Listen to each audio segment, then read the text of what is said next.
कहानी की शुरुआत में ही हम आरजे नाम के एक यंग लड़के को देखते हैं। आरजे अपनी माँ हिमा के साथ रहता है और वो एक बार में बाउंसर की जॉब करता है। लेकिन एक दिन बार में कुछ लड़कों के साथ आरजे की झगड़ा हो जाता है और जिसकी वजह से उसे ही जॉब से निकाल दिया जाता है। फिर आरजे अपने लिए नया जॉब ढूंढ रहा था और अपने एक जॉब के इंटरव्यू के लिए वो एक जगह पर पहुंचता है जहाँ पर इनाया नाम की एक लड़की के साथ उसकी मुलाकात होती है। इनाया गेमिंग इंडस्ट्री में एक सेल्फ मेड मिलीनियर है और आरजे को देखकर ही इनाया को उस पर शक होता है और उसे लगता है कि आरजे उसका एक्स बॉयफ्रेंड बबलू है जो कि उसे बिना बताए अचानक गायब हो गया। लेकिन आरजे इनाया को साफ साफ ही कह देता है कि वो उसे नहीं पहचानता और वो बबलू नहीं है, उसका नाम आरजे है। लेकिन इसके बाद दिखाया जाता है कि इनाया का शक सही था क्योंकि आरजे अपने घर लौट आता है और घर लौटने के बाद ही वो अपने एक सीक्रेट फोन से सीबीआई ऑफिसर आजाद खान को कॉल करता है। लेकिन उस वक्त आजाद खान अपने रूम में नहीं था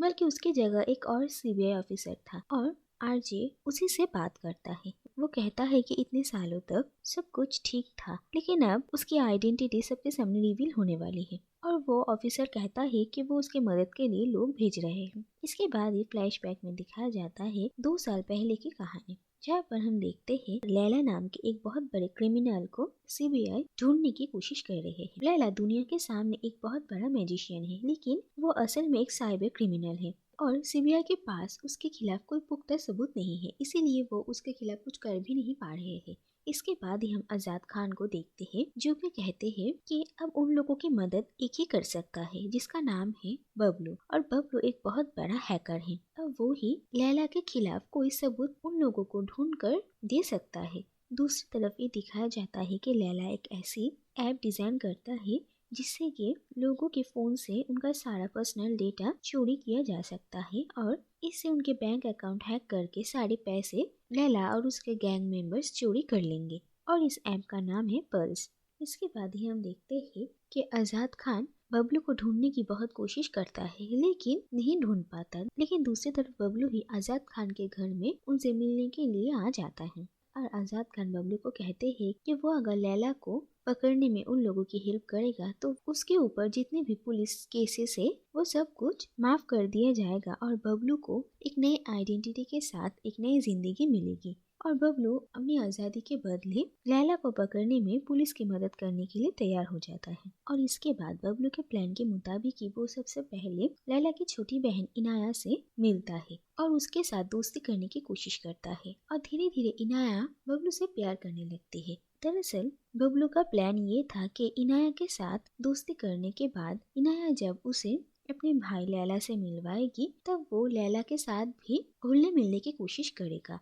और इसके बाद उसके खिलाफ कोई सबूत ढूंढने की कोशिश करेगा। लेकिन इनाया जब लैला के साथ बबलू को मिलवाने के लिए ले जाती है तब बबलू को ये पता चलता है कि लैला को पहले से ही पता है कि बबलू सीबीआई के लिए काम कर रहा है और ये बात जानकर बबलू बहुत हैरान होता है। लेकिन फिर लैला बबलू को उसके साथ मिल जाने की बात करता है। वो कहता है कि अगर वो सीबीआई की जगह लैला के लिए काम करेगा तो लैला उसे घर, पैसा, प्रॉपर्टी सब कुछ देगा। इसके साथ साथ उसकी बहन इनाया के साथ भी उसकी शादी करवा देगा। और इतने सारे पैसों के लालच देखकर बबलू खुद को कंट्रोल नहीं कर पाता है और वो आजाद खान को धोखा देकर लैला के साथ ही मिलकर काम करने लगता है और वो लैला के लिए एक ऐसी ऐप बनाता है जिससे कि लोगों के सारे डेटा हैक किए जा सकते हैं और उसके बाद उस डेटा से वो लोग आसानी से लोगों के बैंक अकाउंट्स हैक करके सारे पैसे विथड्रॉ कर सकते हैं। और इसके बाद लैला और बबलू दोनों मिलकर इस काम को अंजाम देते हैं और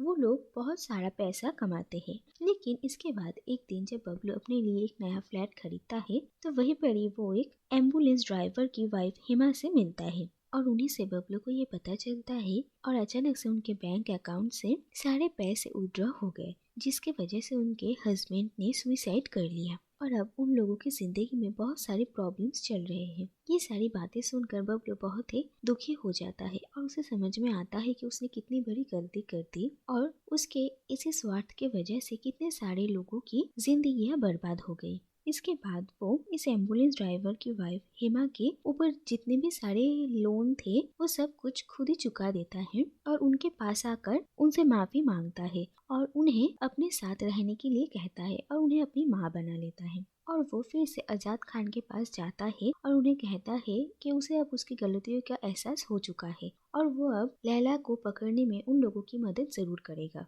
और आजाद खान भी उस पर यकीन करते हैं और इसके बाद वो फिर से लैला के लैब में जाकर काम करना शुरू तो करते, लेकिन इस बार वो लैला के लिए नहीं बल्कि उसके खिलाफ सबूत इकट्ठा करने का काम कर रहा था। और सबूत मिलने के बाद वो आजाद खान को वो सबूत दे देता है और फिर अपनी नई माँ हिमा के साथ अपनी नई जिंदगी शुरू करने के लिए एक नए शहर चला जाता है। और लैला भी बबलू को ढूंढ नहीं पाता। इसके बाद कहानी प्रेजेंट डे में आती है। जो सीबीआई ऑफिसर ने बबलू का फोन उठाया था दरअसल वो भी लैला के लिए ही काम करता है और अब वो लैला को भी इसके बारे में बता देता है और लैला बबलू को मारने के लिए एक आदमी भेजता है, लेकिन वो आदमी बबलू को मार पाता इससे पहले वहाँ पर इनाया आ जाती है और बबलू और इनाया दोनों उस आदमी से बचते बचाते हुए वहाँ से भाग जाते हैं। लेकिन कुछ दिनों में ही लैला फिर से बबलू को ढूंढ लेता है और अब वो फिर से बबलू को मारने की कोशिश करता है और लैला और इनाया दोनों को ही लगता है कि शायद बबलू मर चुका है, लेकिन इसके बाद देखा जाता है कि बबलू ने अपने मौत का झूठा नाटक किया था। और जब लैला को इस बात की तसल्ली हो जाती है कि बबलू मर चुका है उसके बाद मौका देखकर बबलू इनाया से मिलता है और इनाया बबलू को जिंदा देखकर खुश होती है और फिर बबलू इनाया को लैला के बारे में सारी सच्चाई बताता है। इनाया अपने भाई से बहुत ज्यादा प्यार करती थी और अपने भाई के बारे में ऐसी सच्चाई पता चलने के बाद वो बहुत ही दुखी होती है और वो इस काम में बबलू का साथ देने का फैसला करती है। इसके बाद बबलू अलग अलग देशों में जाकर लैला के साथ उसके इस साइबर क्राइम में मिले हुए अलग अलग लोगों को ढूंढता है और उन्हें एक एक करके मार डालता है जिससे कि लैला धीरे धीरे कमजोर पड़ जाए। दूसरी तरफ ये देखा जाता है कि हेमा कुछ दिनों के लिए बाहर गई थी और अब वो वापस आ रही थी और बबलू और इनाया दोनों ही उन्हें रिसीव करने के लिए एयरपोर्ट पहुंचते हैं, लेकिन उन लोगों के पहुंचने से पहले ही लैला के आदमी हेमा को एयरपोर्ट से उठाकर लैला के पास लेकर आते हैं और लैला बबलू को इसके बारे में बताता है और उससे मिलने के लिए बुलाता है। इसके बाद जब बबलू अपने माँ को छुड़ाने के लिए लैला से मिलने के लिए जाता है तब लैला बबलू को कहता है कि अब इसी जगह पर बहुत सारे आम लोगों के बैंक अकाउंट्स हैक करके उनके सारे पैसे ट्रांजैक्शन का काम चल रहा है और लैला बबलू को बहुत सारा चैलेंजेस देता है और कहता है कि अगर बबलू में सचमुच हिम्मत है तो वो ये सारे चैलेंजेस पार करके उस रूम तक जाकर ये सारे ट्रांजैक्शन रोक दे जिससे कि उन सारे आम आदमियों के पैसे बच जाए। और बबलू ये चैलेंज एक्सेप्ट करता है। वो अपना दिमाग लगाकर ये सारी चैलेंजेस पार करता है और उस रूम तक पहुंचता है जहाँ पर लैला रह रहा था और वो सारे ट्रांजैक्शंस का काम चल रहे थे और वहाँ पर लैला के गुंडों के साथ फाइट करते हुए बबलू ये सारे ट्रांजैक्शन रोक देता है और फिर इनाया और अपनी माँ हिमा के साथ वहाँ से चला जाता है। बबलू से ऐसे हार के बाद लैला बहुत ही बेइज्जती महसूस करता है और वो सुसाइड कर लेता है। इसके बाद देखा जाता है कि 6 महीने बीत चुके हैं। बबलू इनाया और अपनी माँ हिमा के साथ अब वियतनाम में अपनी नई जिंदगी शुरू करता है, लेकिन इसके बाद ही बबलू को सीबीआई एजेंट आजाद खान कॉल करते हैं जिससे कि ये पता चलता है कि वहाँ पर बबलू के लिए एक नया मिशन इंतजार कर रहा है। और इसी के साथ ये कहानी यहीं पर ही खत्म हो जाती है।